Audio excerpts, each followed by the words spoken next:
My first memory is my father sexually abusing me. He did that from when I was a toddler until I was 14 years old. My mother ignored me, and when she didn't ignore me, she screamed at me and called me a whore for trying to steal her husband.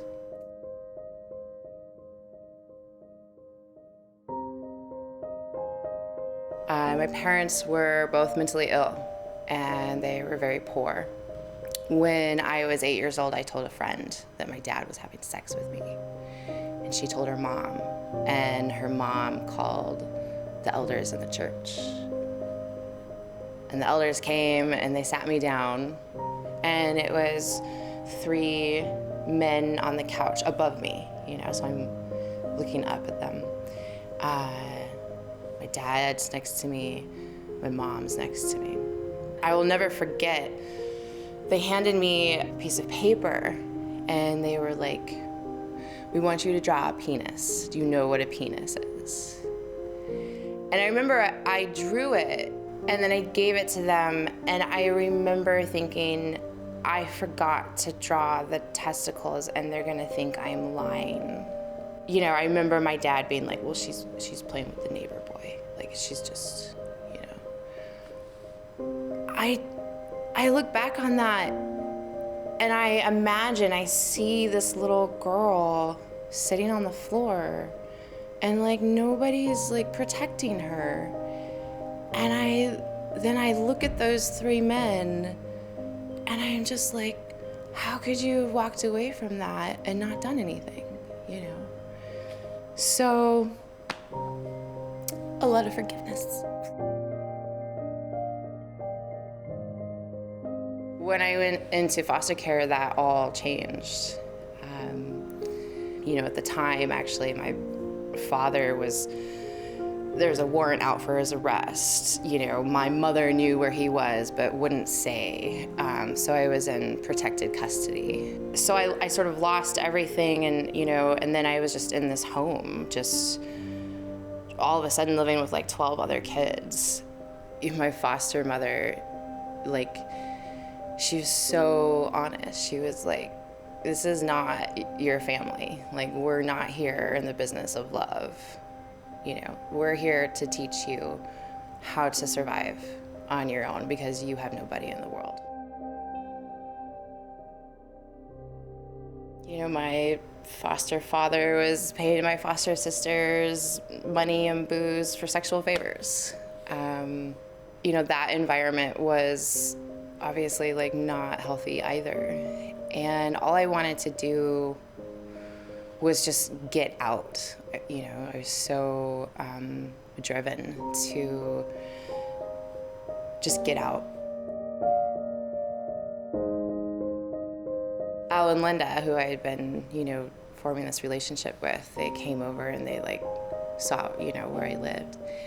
And pretty soon after, they were like, "We love you like you are our daughter, and we want to take you into our life and our home."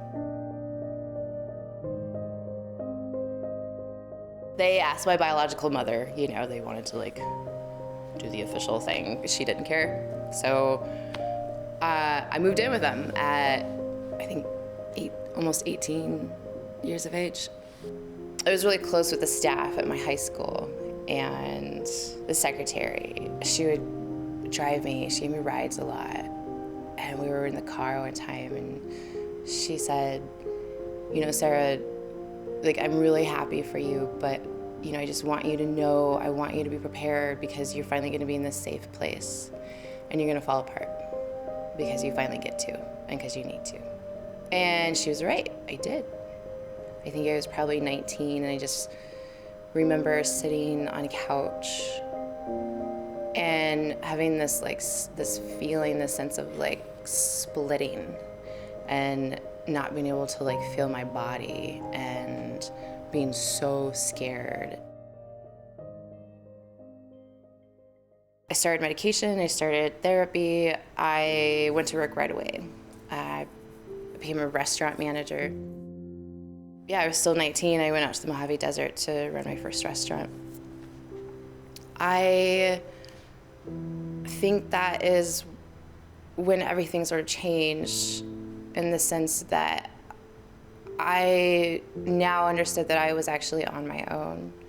It took 10 years to be properly diagnosed with post-traumatic stress disorder. Mental illness doesn't just take your own life away, but it takes the life away from the people that are closest to you. And I know this because they didn't have access to the resources to get them help, you know.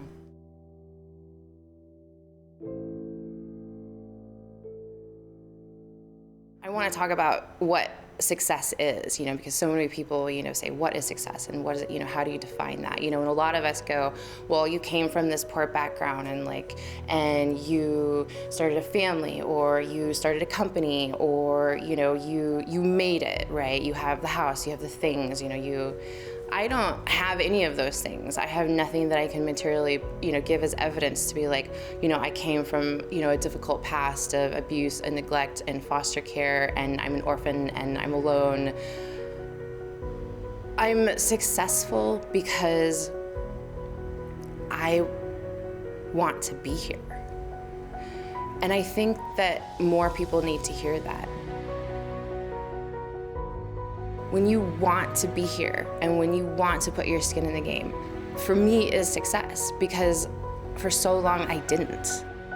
Now, you know, it feels like the clock is ticking because I had so much of my life taken away from me. And now I want so much of it that mainly I just feel like constantly overwhelmed. I have done so many amazing things with so many amazing different kinds of people, and I am always excited for what the next project and what the next story is. And I feel successful because I have like the courage to face my fears and to look at obstacles and have the desire to surpass them. So yeah, I think that's what being successful is.